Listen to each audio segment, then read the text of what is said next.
Tinanggihan ang travel clearance ni former Speaker Martin Romualdez. Ano ang totoong dahilan nito? Panoorin ang video na ito. Sir, baka meron lang po kayong update on other flood control cases that you're investigating.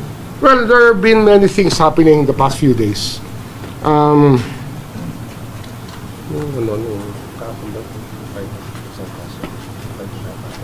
Kasama, sir. Yung complaint, in-endorse natin sa amin. Yung Friday po yun. Well, we're waiting for the AMLOC, the AMLC, to file a freeze order on Martin Romualdez. We already endorsed a complaint to them. We're waiting for the Romualdez case to start rolling, or the Romualdez cases to start rolling. And the first case would be about money laundering. Money laundering. Ayun ang hinihintay namin na matagal natin hinihintay na magsimula na ang paglabas ng mga kasong ito na high level talaga. So, well, Mr. Romualdez was supposed to have a checkup in Singapore, I think. They were trying to ask us to allow him to leave. But because we have a bulletin, a lookout order with immigration about those that who are under investigation, we did not respond favorably to the request that he be allowed to leave. Because, ano yan magkakaroon na naman ng haka-haka at kuro-kuro yan. Mabuti lang, sabing ang sana naman, dito lang siya magpa-check up. Kasi naman, magagaling naman ang doktor natin dito. Actually, they were burning the lines yesterday and up to this morning.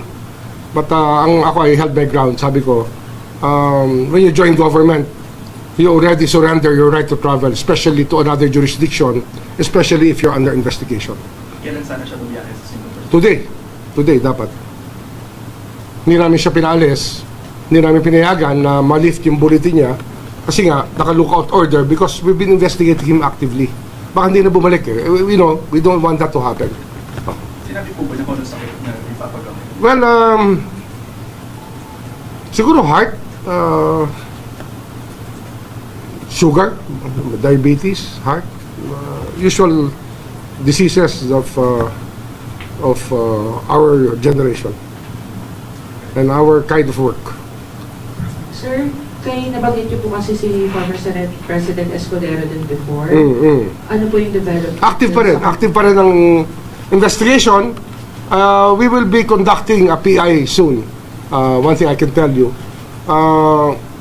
I was in the briefing yesterday of the case build-up and yes, I was in the briefing yesterday of the case build-up and it's going well. The papers are being, the theories are very strong and the papers are being prepared as we speak. That's why the complaint will soon be on the stage of preliminary investigation. Sir, may freeze order po ba for Senator Escudero? We will get there also. Papunta rin tayo dyan. Kasi dito nung nagkaroon ng Tamarind, 30 Tamarind transaction, we took it from there to start investigating that money angle already. Kaya, one of the active cases right now is money laundering. Yun ang talagang pinupush namin sa AMLAC na ma-resolve kagad para ma-freeze natin ang funds. Ano yan, mabigat kasi yan. You'll find out later on pag pwede na namin ilabas ng detalye. Ombudsman, related pa rin to dun sa pinakaunang case involving Romualdez siya kay Escudero, yung money laundering case. Hindi, iba pa to. This is a different, iba na naman to. This is different. Pero still related to the flood control scandal. Probably. It's related to corruption and money laundering. So, I mean, corruption is a predicate crime that's attached to money laundering. so clear na iniimbestigahan po ngayon si former House Speaker for Yes, alleged corruption and for the... For money laundering. Okay. Yeah.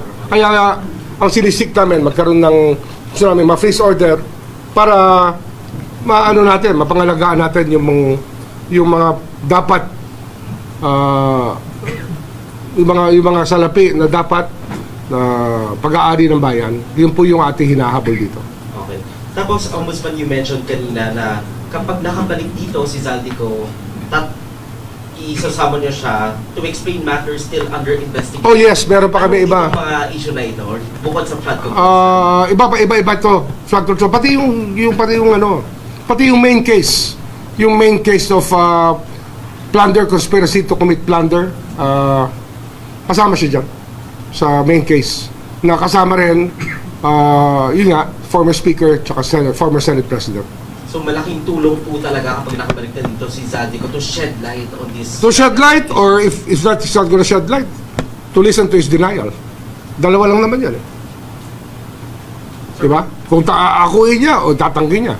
Kung aakuin niya, di sabihin niya kung ano nangyari. Kung itatanggi niya, di sabihin niya kung anong depensa niya. Sir, when do you expect the freeze order from AMLAC to take effect? Well, very soon. Kasi nga, we want it filed already.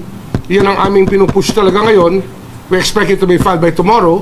So, give or take a few days for the Court of Appeals to act on our request. Siyempre, hindi madaling kalaban yan, sasabihin ko sa inyo. Lahat ng mamahaling abogado ay nakuha na nila para depensahan sila. Pero kami dito, naniniwala kami na nandito kami sa side ng batas at sa side ng taong bayan. Sir, dun sa paalamin ng magpapacheck up sa Singapore, may nabanggit ba supposedly kung kaano siya kahaba mawawala sa Pilipinas? 5 araw. 5 araw yata hinihingi. Kaya lang, syempre nga, ang problema dyan, para namang sobrang coincidental na nahuli si Zaldico sa Europe, bigla siyang aalis. Baka mamaya, wala na tayo mapanghawakan dito sa bansang ito. Lahat ng ating nais pasagutin, mawala na lang sa ating jurisdiction. Nag-iingat lang po tayo. Pinag-iingatan natin ang karapatan ng ating bayan din. May karapatan din tayo mga Pilipino na sabihin sa kanya, wag muna umalis. Hello.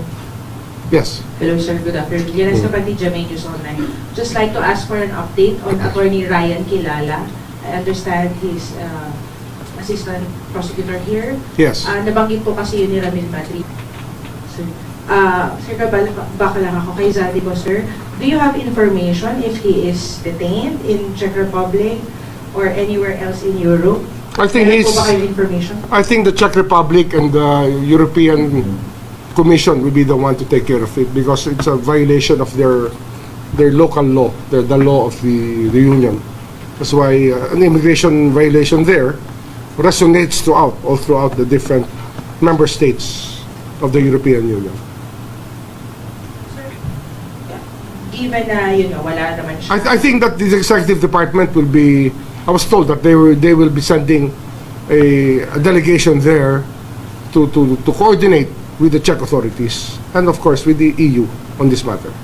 At this point, sir, kailangan ba yung mga statements ni Zaldico for a successful prosecution sa flood control cases? Well, Not necessarily. jurisdiction over his body, over his person, is what we really want to happen, so that we can actually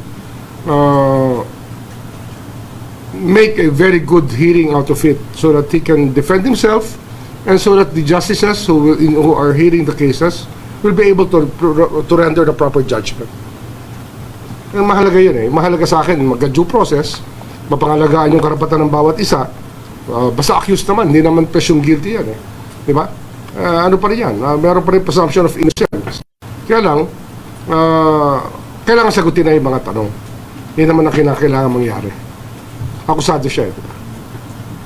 But sir, in the event na yun nga, kung hindi siya magpakita o hindi siya Yun nga yung inintay natin. Kasi nga, ano to eh, no? Itong pagkahuli sa kanya ay kinakailangan ma-convert natin into our jurisdiction yung kanyang tao. Yung kanyang pagkatao makuha natin dito. Yung kanyang status as a fugitive ay mapalitan na within our jurisdiction na.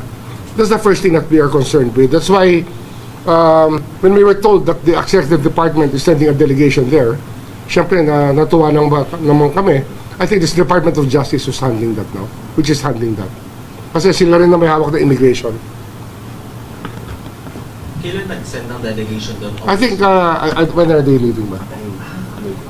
They're leaving anytime. I think that they're leaving anytime. They're on their way there. Oh, okay na? Sir, thank you. Okay. Marami na kayo storya niyo. Marami storya, no? Dami na sila. Romualdez, sir.